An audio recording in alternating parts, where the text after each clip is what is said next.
إن حظي كدقيق فوق شوك نثروه، ثم قالوا لحفاة يوم ريح اجمعوه، صعب الأمر عليهم قلت يا قوم اتركوه، إن من أشقاه ربي كيف أنتم تسعدوه. طبعا هذه القصيدة محمد إدريس جماع، شاعر سوداني.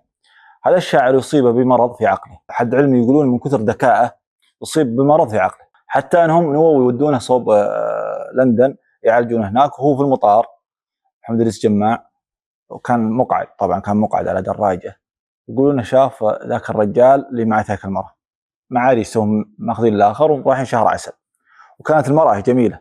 طبعا محمد إدريس جماع قلبها خضر، فكان يتفكر في المرأة، يناظر المرأة، يتفكر في مرأة الرجال. فالرجال لاحظ أن هذا الشخص المقعد عينه ما انشلت من المرأة. لما شافها زودها، الرجال ما شل عينه من المرأة، راح صوبه قال أنت شو عندك أنت إلى متى وأنت تفكر في زوجتي؟ قال هذه الأبيات: أعلى الجمال تغار منا، ماذا عليك إذا نظرنا، هي نظرة تنسي الوقار وتسعد الروح المعنى، دنياي أنت وفرحتي ومنى الفؤاد إذا تمنى، أنت السماء بدت لنا واستعصمت في البعد عنا. طبعا هذه الأبيات قالها، وبعدين راح لندن وتعالج. المهم انهم ما عرفوا له، قالوا خلاص ردوا في صوب السودان، ردوا في صوب السودان، الرجال ذا ما له علاج عندنا.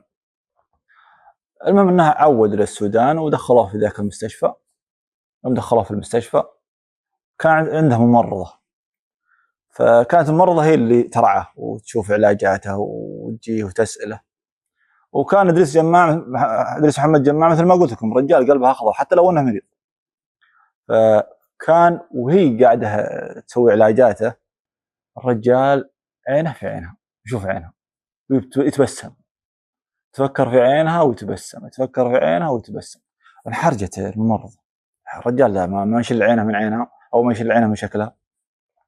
راحت للدكتور، قالت للدكتور يا دكتور هذا المريض هذا احرجني، كل ما جيته حط عينه في عيني واحرجني.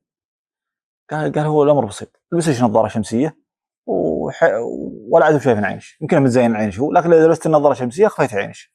المهم ان الممرضه لبست لها نظاره شمسيه ودخلت على محمد إدريس جماع. قام محمد إدريس جماع تفكر فيها ويتبسم.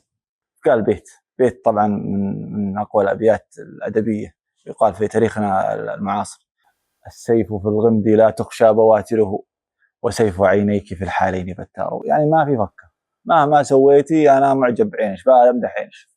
فرحم الله محمد إدريس جماع.